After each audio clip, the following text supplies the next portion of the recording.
and we will remain live and for the candidates for the House to come take their place at the tables.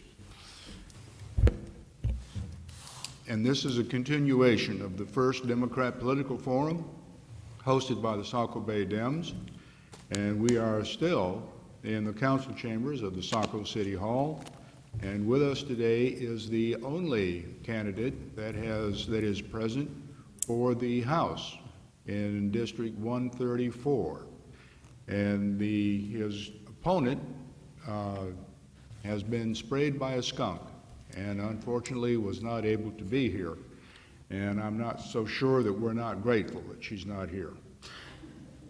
Okay, and as stated in a previous forum, when a candidate is alone or running unopposed or by himself, we will give a 15-minute interview, and he can take that interview anywhere he wants to go, he or she wants to go.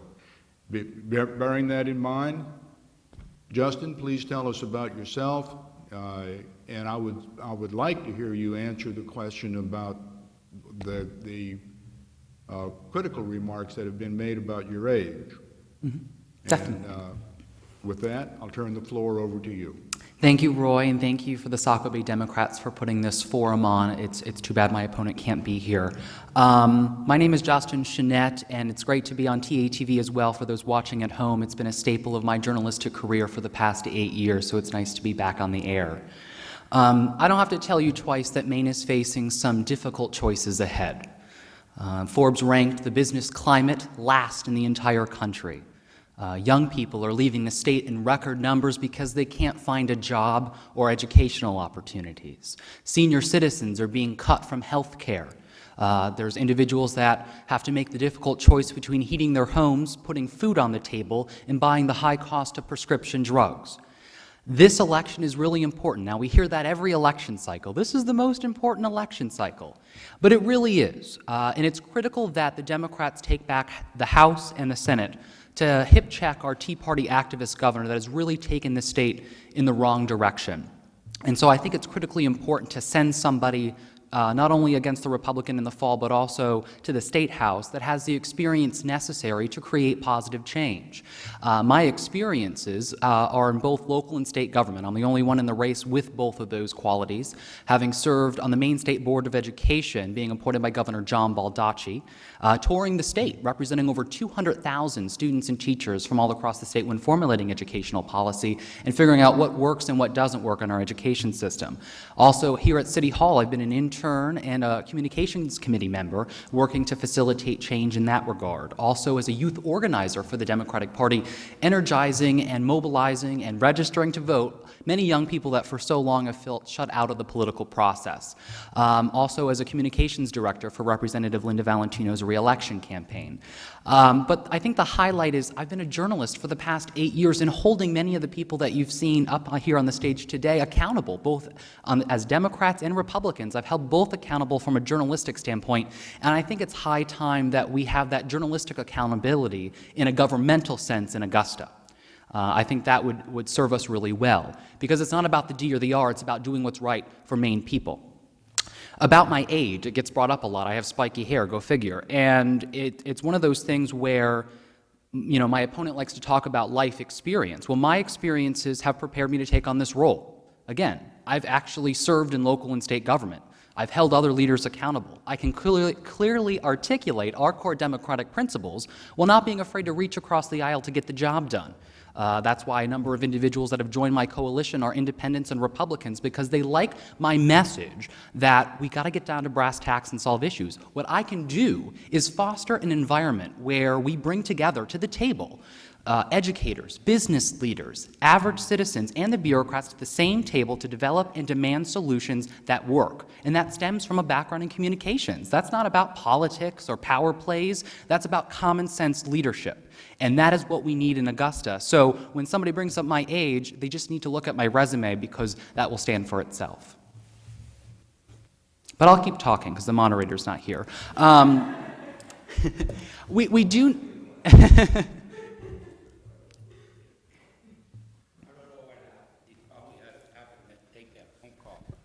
Okay. Once again, I'm Stan Marsden. And I'm going to ask you the same question that I asked the two senatorial candidates, because it seems in Maine, as soon as we run up against a financial crisis, the first thing we do is start lining up the ducks and start shooting.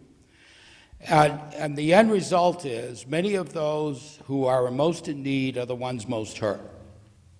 And so my question is, what do we do instead of starting to wipe out those who are least in the position to respond? There's a reason there's a D at the end of my name. I'm a Democrat for a reason, because we stand for something much larger than ourselves individually. We stand for social justice. We stand for equal pay. We stand for equality of marriage. We stand for a woman's right to choose. We stand up for the rich to pay their fair share. And this is a prime example of why I'm a Democrat. I remember when my mother raised me as a single parent and had to take the courageous step of asking for food stamps for assistance, like so many other millions of Americans have to do today, including right here in the state of Maine. That takes a lot of courage to do that. That's not easy to ask for help, especially given that Mainers have a strong independent spirit. We want to do it on our own. We don't want government to come in and tell us what to do or how to live our lives, but there are instances where we need a temporary assistance. 78% of those on the Temporary Assistance for Needy Families program are off of welfare within 5 years. So this idea that conservatives like Tea Party activist Governor Paul LePage like to reiterate in cutting services, like everybody's abusing the system, there's welfare queens, is not based in reality. It's based in rhetoric. And people need to recognize the difference between fact and fiction. And so getting back to your question, Stan, about fighting for those individuals that can't help themselves, we do need to take a red pen and go through different programs, different departments to find any inefficiencies or administrative redundancy that may exist. But that doesn't mean cutting thousands of seniors off of health care like the past legislative session did. Even though they had a compromise, I would not support that compromise. There's a reason why there's a D at the end of my name, and I would stand firm in those beliefs. If one senior citizen is cut from health care unnecessarily because of quote-unquote budgetary issues, that's a problem. That's absolutely horrendous. And so I wouldn't have supported that, and I would have been vocal on that particular issue. And so I think we need to continue to support social programs. I think cutting methadone, cutting drug abuse problems, substance abuse problems. Do you want people to run rampant on the streets and create an increase in crime? Because that's what's going to happen when you cut substance abuse programs. You need prevention. We need preventative care. So again, I think to solve the issue, we have to address the economic issue while remaining compassionate for people and recognizing that people are hurting.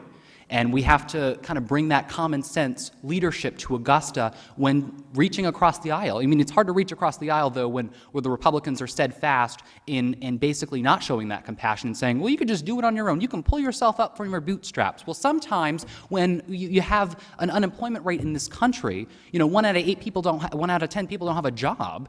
Sometimes you can't create opportunities for yourself. You need that assistance. The government needs to create the kind of economic growth and stability that's necessary, and that's a key issue in this race. Did you know we have an entire Department of Economic Growth and Development? What are they doing? I'm not seeing the kind of economic growth and development that we need in this state. So we need to take a look at what they're actually doing, because they're not doing a good job.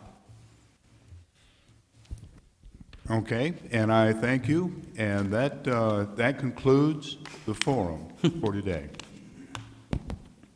Are you serious? Yeah. Okay, can I do closing remarks?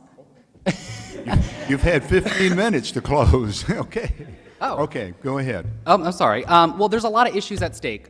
We need to do 3 things: rethink priorities, reform policy, and renew commitment. If we do that, rethink, reform, and renew, we can create an opportunity for each and every Mainer to achieve the American dream, where we can own a home, raise a family, have a good paying job, have access to quality and affordable health care, be able to send your kids to college, and be able to retire with dignity and financial stability. It is possible, but right now it's not, and it's not for me. And I can't live here given its current trajectory, and I want to be able to. So are my fellow peers that I graduated with at Thornton Academy. They want to live here too. Let's create that opportunity. It's time that we work together, set aside partisan bickering. It is possible. I don't take no for an answer. I've been a journalist for the past 8 years. I've earned people's trust. Now it's time to bring that to Augusta. Justin for Saco.com. Thank you. Thank you, Justin.